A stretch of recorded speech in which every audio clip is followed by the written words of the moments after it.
Khu du lịch sinh thái Tràng An là một khu du lịch sinh thái nằm trong quần thể di sản thế giới Tràng An thuộc tỉnh Ninh Bình. Nơi đây đã được Chính phủ Việt Nam xếp hạng di tích quốc gia đặc biệt quan trọng và UNESCO công nhận là di sản thế giới kép từ năm 2014. Tràng An với hệ thống dãy núi đá vôi có tuổi địa chất khoảng 250 triệu năm, qua thời gian dài phong hóa bởi sự biến đổi của trái đất, khí hậu, biển tiến, biển thoái đã mang trong mình hàng trăm thung lũng, hang động, hồ đầm. Danh thắng này là nơi bảo tồn và chứa đựng nhiều hệ sinh thái rừng ngập nước, rừng trên núi đá vôi, các di chỉ khảo cổ học và di tích lịch sử văn hóa. Hệ thống núi đá, sông suối, rừng và hang động ở Tràng An rất hiểm trở nên được vua Đinh Tiên Hoàng chọn làm thành Nam bảo vệ kinh đô Hoa Lư ở thế kỷ 10. Và sau đó nhà Trần sử dụng làm hành cung Vũ Lâm trong kháng chiến Nguyên Mông. Hiện nay nơi đây còn nhiều di tích lịch sử thời Đinh và thời Trần. Tràng An tuyến 3 được khai thác từ năm 2017 và có thời lượng khoảng 3 đến 3,5 tiếng. Điểm nổi bật của tuyến này chính là sự hiện diện của hang động dài nhất cùng với những điểm tham quan hấp dẫn khác trong khu du lịch Tràng An. Khi đến đây, du khách sẽ có những trải nghiệm đáng nhớ với hành trình khám phá hang Địa Linh, hang Đại và hành cung Vũ Lâm. Mỗi địa điểm đều có những đặc điểm và vẻ đẹp riêng. Ngoài ra, du khách còn được tham quan phim Trường Công, Skull Island nổi tiếng. Đặc biệt khi khám phá tuyến 3, du khách sẽ không khỏi kinh ngạc trước khung cảnh hệ thống nhũ đá tại hang Đột. Đây là hang động dài hơn 1.000 mét được thiên nhiên ban tặng với cảnh quan đẹp đến ngỡ ngàng. Tràng An tuyến 3 là một lựa chọn lý tưởng cho những du khách muốn hòa mình vào thiên nhiên và khám phá vẻ đẹp nơi đây. Đến đây, bạn sẽ được trải nghiệm những điểm tham quan hot nhất tại Tràng An như núi Địa Linh, Thủy Đình, hành cung Vũ Lâm. Nhờ vậy, bạn có thể thỏa thích check-in sống ảo để có nhiều ảnh đẹp sau chuyến du lịch. Có thể nói, đi tuyến 3, cứ giơ máy lên là có những tấm hình bao đẹp. Khi tới Tràng An, du khách sẽ cần phải tới quầy mua vé để check-in, nhận vé và đi tới bến, xuống thuyền và bắt đầu hành trình. Tràng An hiện đã được trang trí, làm mới hơn với một không gian tô điểm thêm phần hiền hòa, thơ mộng bằng những chiếc đèn lồng treo trên cành cây, trên lối hành lang cho đến những con đường dẫn lối ra bến thuyền. Từ quầy vé ra bến thuyền, du khách có thể di chuyển xuống tầng hầm và đi trong khoảng 5 phút để đến bến thuyền. Lối dẫn xuống tầng hầm được trang trí nhiều đèn lồng xanh, đỏ, vàng rất đẹp.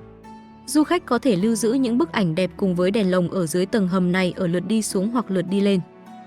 Mỗi đợt thuyền cập bến tập trung cả vài chục chiếc, tấp nập và chen chúc nhấp nhô quanh bờ để đón du khách. Tay cầm vé, khách du lịch có thể chọn cho mình bất kỳ chiếc thuyền nào ưng ý. Nếu đi theo nhóm thì nên cùng chọn một chiếc để có những trải nghiệm vui vẻ hơn.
Điểm đến đầu tiên, đền Trình.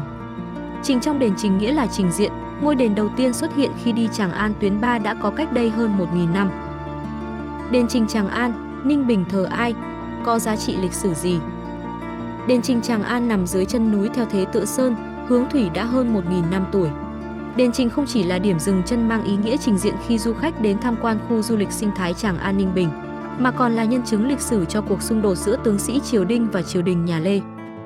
Trải qua bao biến cố lịch sử, đền Trình là nơi thờ tự của 4 vị công thần khai quốc triều đại nhà Đinh gồm Ngoại Giáp Đinh Điền, Định Quốc công Nguyễn Bạc, Đô hộ phủ sĩ sư Lưu Cơ và Trịnh Tú. Đền Trình nơi trình diện cho chuyến tham quan may mắn, an toàn. Đền Trình Tràng An đã tồn tại ngót nghét hơn một thiên niên kỷ, hơn 1.000 năm, đến năm 2003. Đền Trình được trùng tu xây dựng khang trang hơn, vật liệu hoàn toàn bằng gỗ tứ thiết, đinh, lim, xến, táo, theo kiến trúc chữ Đinh. Đền Trình, Tràng An thuộc tuyến tham quan số 1 và tuyến tham quan số 3 của khu du lịch sinh thái Tràng An di sản văn hóa và thiên nhiên thế giới. Đây cũng là điểm tham quan đầu tiên của các tuyến này khi du khách ghé thăm Tràng An. Trình có nghĩa là trình báo, trình diện để chuyến tham quan của du khách được may mắn và an toàn. Đền Trình Tràng An nơi chứng kiến lịch sử dân tộc. Ngoài ý nghĩa về mặt trình báo, đền Trình Tràng An còn mang ý nghĩa lịch sử to lớn, là nơi chứng kiến xung đột giữa các tướng sĩ triều Đinh và triều đình nhà Lê. Bát hương ngoài trung thiên thờ công đồng các tướng sĩ nhà Đinh, trong bái đường thờ các vị quan giám sát là Tả Thanh Trù và Hữu Thanh Trù giám sát đại tướng quân. Các ngài còn là những người coi quản quốc khố, kho vàng, kho bạc của nhà Đinh. Năm 979, khi triều đình xảy ra biến loạn, các ngài đã có công bế ấu chúa Đinh Toàn mới có 6 tuổi vào ẩn nấp trong núi rừng phía nam để lánh nạn, tránh sự truy sát của nhà Lê. Sau khi hai vị tướng đó qua đời, nhân dân cố đô đã lập phủ thờ để ghi nhớ tấm lòng trung nghĩa của hai vị tướng này. Phía bên trong đền Trình tẩm cung thờ tứ trụ triều đình nhà Đinh, Đinh Điền, Nguyễn Bạc, Trịnh Tú, Lưu Cơ. Đây là những bậc khai quốc công thần của nhà Đinh, có công đầu trong việc dẹp loạn 12 sứ quân thống nhất đất nước đưa Đinh Bộ Lĩnh lên ngôi hoàng đế. Kiến trúc đền Trình. Bên cạnh đền Trình còn hai ngôi phủ cổ. Ngôi phủ cổ đầu tiên được xây dựng thế kỷ 16, năm 1565, ngôi phủ thứ hai được xây dựng vào thế kỷ 19, năm 1825. Bên trong ngôi phủ thờ bài vị, tượng trưng cho các trung thần, tướng sĩ triều Đinh. Trước cửa đền có hai ông cá chép cỡ lớn bằng đá với ý nghĩa tâm linh mong muốn cuộc sống ấm no hạnh phúc, mưa thuận gió hòa, quốc thái dân an. Phía dưới có rất nhiều cá chép được những người trông coi đền, từ đền và du khách cho ăn thường xuyên. Sau khi tham quan đền Trình Tràng An, du khách có thể ghé qua một số địa điểm khác trong tuyến tham quan như đền Trần, Phủ Khống, Hành cung Vũ Lâm, đền Suối Tiên.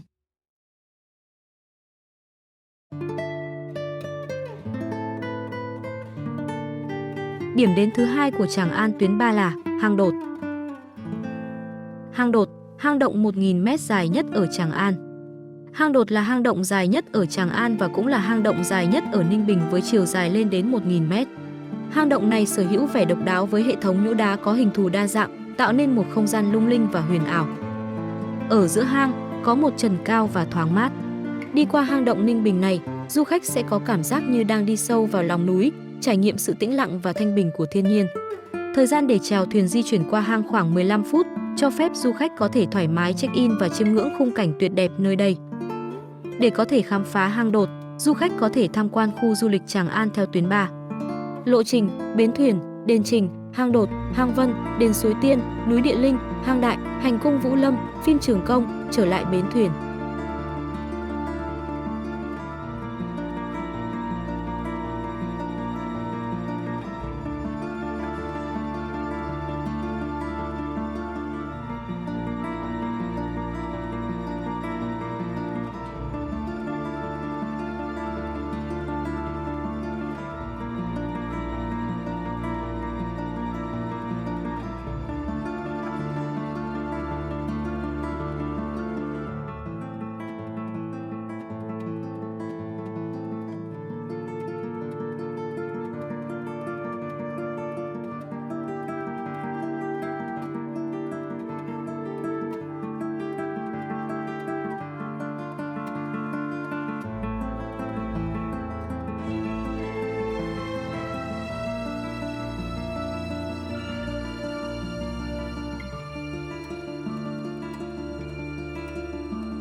Điểm đến thứ 3 của Tràng An tuyến 3 là Hang Vân. Tiếp tục hành trình Tràng An tuyến 3, bạn sẽ đi qua thung mây diện tích khoảng 12.000 m², tham quan hang mây, còn gọi là hang Vân, có độ dài khoảng 400 m. Hang Vân chỉ dài khoảng 400 m nhưng lòng hang lại vô cùng rộng lớn, khoảng 12.000 m², nối liền với thung Vân. Du khách bước chân vào hang sẽ bị choáng ngợp bởi không gian rộng lớn, trần hang cao vút và hệ thống măng nhũ đá rực rỡ sắc màu.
Điểm đến thứ tư của Tràng An tuyến 3 là đền Suối Tiên.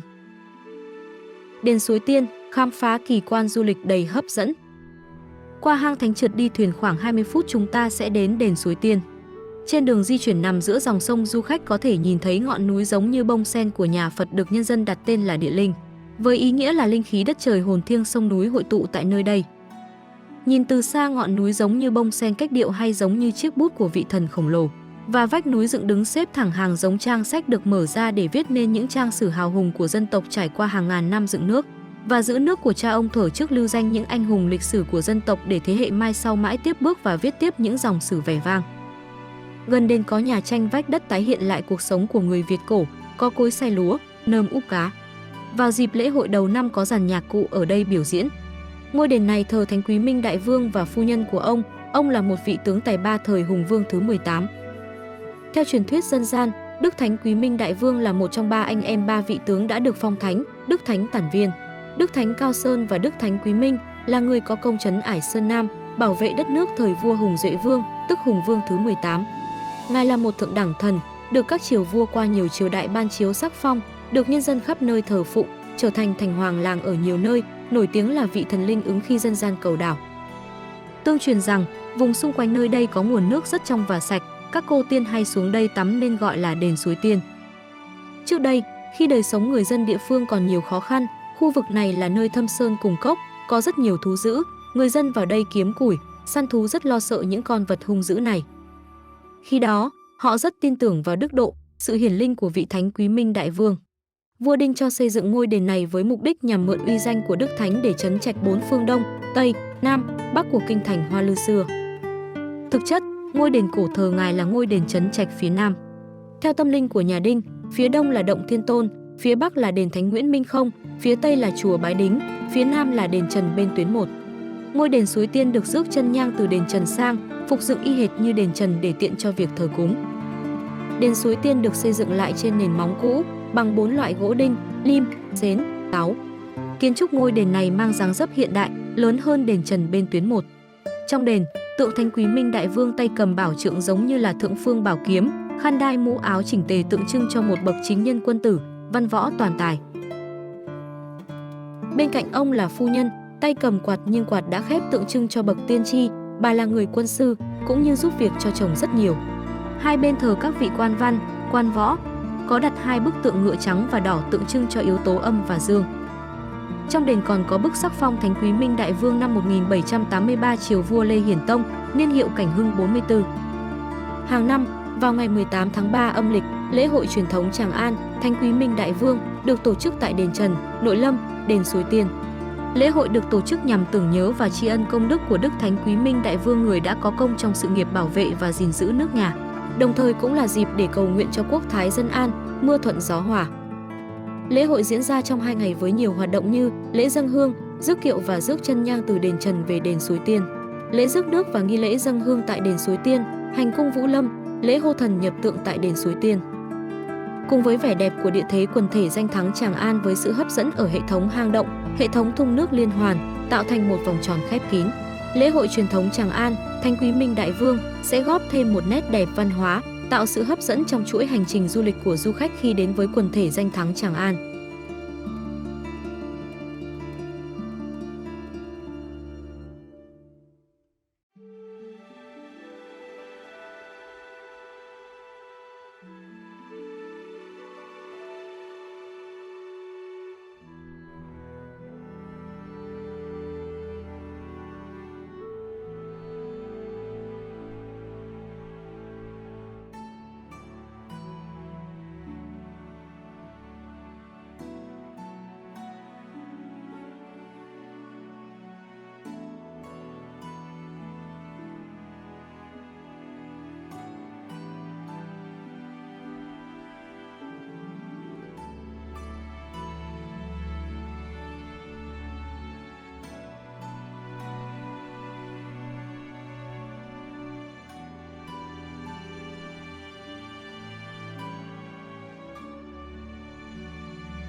Điểm đến thứ 5 của Tràng An tuyến 3 là núi Địa Linh. Ngọn núi như tòa tháp bút nằm sừng sững trên mặt nước, nó được mệnh danh là Vịnh Hạ Long trên cạn tại khu du lịch sinh thái Tràng An.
Điểm đến thứ 6 của Tràng An tuyến 3 là Hang Đại.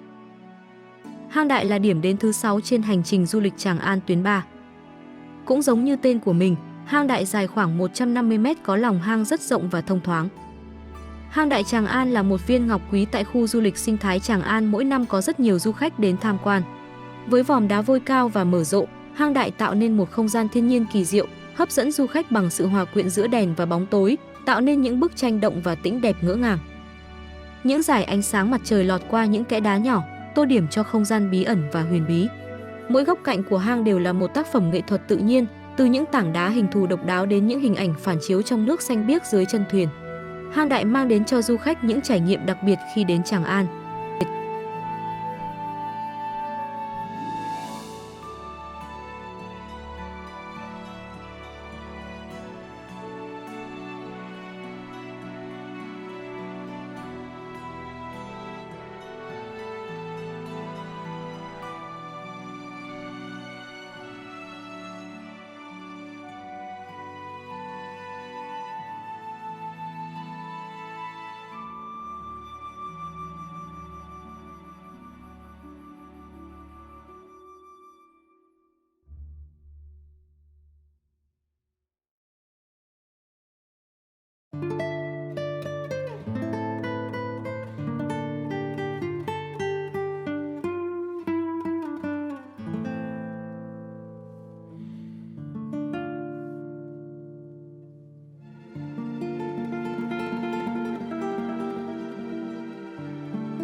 Điểm đến thứ 7 của Tràng An tuyến 3 là Hành cung Vũ Lâm. Hành cung Vũ Lâm Tràng An là điểm đến mang nhiều ý nghĩa lịch sử quan trọng ở thời nhà Trần. Nằm tại vùng núi phía nam kinh đô Hoa Lư, hành cung được sử dụng như một căn cứ quân sự giúp củng cố lực lượng trong trận chiến chống quân Nguyên Mông lần 2. Ngoài vai trò chính trị và quân sự, hành cung còn đóng vai trò quan trọng trong lĩnh vực văn hóa và Phật giáo. Tại đây đã có nhiều vị vua Trần đã xuất gia, đóng góp vào sự mở rộng và phát triển của Phật giáo. Hành cung Vũ Lâm ngày nay là một phần quan trọng của quần thể danh thắng Tràng An Ninh Bình, được UNESCO công nhận là di sản văn hóa và thiên nhiên thế giới. Ngoài ý nghĩa lịch sử lâu đời, hành cung Vũ Lâm còn nổi tiếng với những công trình có lối kiến trúc độc đáo và phong cảnh thiên nhiên hùng vĩ. Di tích nằm ở một vị trí rộng lớn, thoáng đãng với những di sản lịch sử quan trọng như cửa quan, cống rồng, hành cung, tuân cáo. Ngoài ra, nơi đây còn có 24 ngôi chùa cổ tồn tại từ thời Trần như chùa Hải Nham, chùa Thông, chùa Bích Động, chùa Đá, chùa Sở. Khi đến hành cung Vũ Lâm, du khách sẽ có cơ hội khám phá những ngôi nhà cổ mang vẻ đẹp độc đáo và lối thiết kế đơn giản. Ngôi nhà đã tồn tại từ trước năm 1954 và vẫn giữ được vẻ đẹp nguyên vẹn cho đến ngày nay. Tại đây, du khách còn được chiêm ngưỡng những hiện vật lịch sử có giá trị quan trọng của triều đại phong kiến Việt Nam và những thành tựu vang dội trong cuộc chiến chống quân xâm lược năm xưa. Để đến hành cung, du khách sẽ được ngồi trên thuyền và ngắm những địa điểm tham quan thú vị như đền thờ các vị vua triều Trần, chùa Áng La, điện thờ Mẫu, các hang động huyền bí. Ngoài cơ hội khám phá lịch sử và văn hóa đặc sắc của dân tộc Việt Nam, du khách còn được chiêm ngưỡng vẻ đẹp hùng vĩ, thơ mộng của thiên nhiên nơi đây. Nhìn từ trên cao, những công trình kiến trúc nằm sát bên dãy núi xanh mượt, tạo nên bức tranh thiên nhiên hoàn mỹ. Đặc biệt, những chiếc thuyền mang nét mộc mạc, tinh tế nằm giữa khung cảnh thiên nhiên tạo điểm nhấn, tạo nên một vẻ đẹp tuyệt vời chỉ có ở hành cung Vũ Lâm. Thời điểm lý tưởng nhất để tham quan du lịch hành cung Vũ Lâm là từ khoảng tháng 1 đến tháng 3 âm lịch. Thời tiết lúc này ít mưa, không khí mát mẻ và mây trời cực đẹp nên rất thích hợp để trải nghiệm các hoạt động tại đây. Sau đây là một số kinh nghiệm tham quan tại hành cung mà chúng tôi đã tổng hợp mà giúp du khách có thể tham khảo. Khi chọn tuyến thuyền, bạn cần chọn Tràng An tuyến 2 hoặc Tràng An tuyến 3 để có thể ghé thăm hành cung. Du khách nên tham quan hành cung vào mùa hè hoặc các dịp đầu năm để chiêm ngưỡng trọn vẹn vẻ đẹp của khu du lịch. Du khách nên mang theo một số đồ dùng cần thiết như kem chống nắng, thuốc cảm phòng khi không quen với thời tiết nơi đây. Chuẩn bị máy ảnh và điện thoại đầy pin để check-in sống ảo cùng phong cảnh đặc sắc. Hành cung Vũ Lâm là một trong những địa danh chắc chắn mà bất cứ du khách nào khi đến với Ninh Bình cũng không thể bỏ qua bởi các công trình kiến trúc lịch sử độc đáo. Hy vọng qua những chia sẻ trên sẽ giúp bạn tham khảo và có một hành trình trải nghiệm đáng nhớ tại Tràng An, Ninh Bình nhé!